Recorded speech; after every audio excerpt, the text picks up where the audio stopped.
আজকের এই জিনিসগুলা আমাকে যে ভাই কেনার জন্য টাকা দিয়েছেন সেই ভাইয়ের জন্য সবাই দোয়া করবেন। আসসালামু আলাইকুম, আশা করি সকলে অনেক ভালো আছেন। তো আজকে আমি আপনাদেরকে দেখাবো এই ব্যাগের ভিতরে কি আছে। তো আপনারা কিন্তু সবাই ইতিমধ্যে জানেন আমি সকালে ডাক্তারের কাছে গিয়েছিলাম আর আমার শরীরের অবস্থান খুবই খারাপ, আমার প্রেশার একদমই নেই। তো ডাক্তার আমাকে কিছু ডাব খেতে বলেছিলেন সাপ্তাহিক, মানে দিন একটা করে। সেই জন্য কিন্তু আমার ফেসবুক পেজে এবং আমার ফেসবুক আইডিতে আমি পোস্ট করেছিলাম কিছু ডাবের জন্য।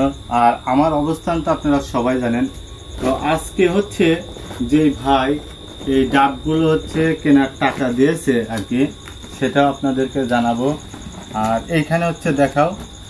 তো আসলেই ডাক্তার এটা বললো, তোমার শরীরে যে পরিমাণ ঔষধ যে পরিমাণ চলতেছে কিংবা আগে যে কিমোথেরাপিগুলো নিছো, এটার পরিমাণে যে তোমার শরীরে একটা পুষ্টিকর খাবার দরকার সেটা তো হয় নাই। তো এখানে আমি কিছু মালটা কিনেছি। আর এখানে 2 হালি হাঁসের ডিম কিনেছি। মানে অনেকেই বললো যে হাঁসের ডিম খেলেও নাকি প্রেশারটা ঠিক হয়। আর ডাক্তার যেটা বলছে সেটা আমার যে আগে ওষুধগুলো খাইছি ওইটার যখন সাইড ইফেক্ট করতেছে আর কি, তখন আরো বেশি সমস্যা হচ্ছে আমার শরীরে। তো এই যে ডাবগুলো এখানে 60টা ডাব নিয়ে আসছি আমি। এই একটা ডাব আর কি, এখন তো ডাবের কিন্তু অনেক দাম। তো আমি মোট 60টা ডাব ছোট বড় যাই হোক মিক্সার করে যেখান থেকে নিচে স্ক্রিনে দেখতে পাচ্ছেন তাকে, এটা পাবনা শহর থেকে নিচে।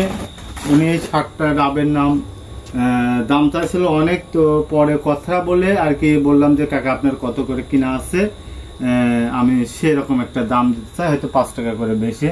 তো কাকার 110 টাকা করে কেনা, আমার 60টা দাম মোট 800 টাকা নিয়েছে।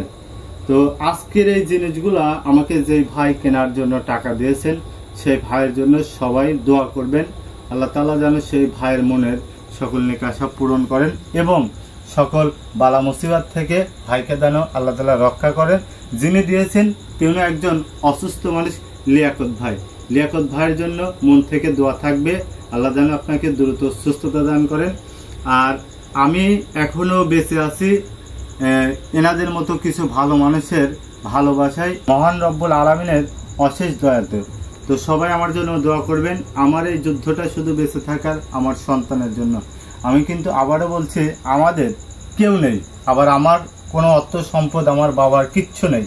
আমি আজকে মারা যাব, আমার ছেলের কোথায় ঠাঁই হবে মহান আল্লাহ তাআলাই ভালো জানে। তো আপনাদের কাছে একটাই অনুরোধ থাকবে, আপনারা দয়া করে আমার ভিডিওগুলা বেশি বেশি লাইক কমেন্ট শেয়ার করবেন। তো আজকের ভিডিওটা এখানে শেষ করতে, সবাই ভালো থাকবেন, সুস্থ থাকবেন, আল্লাহ হাফেজ।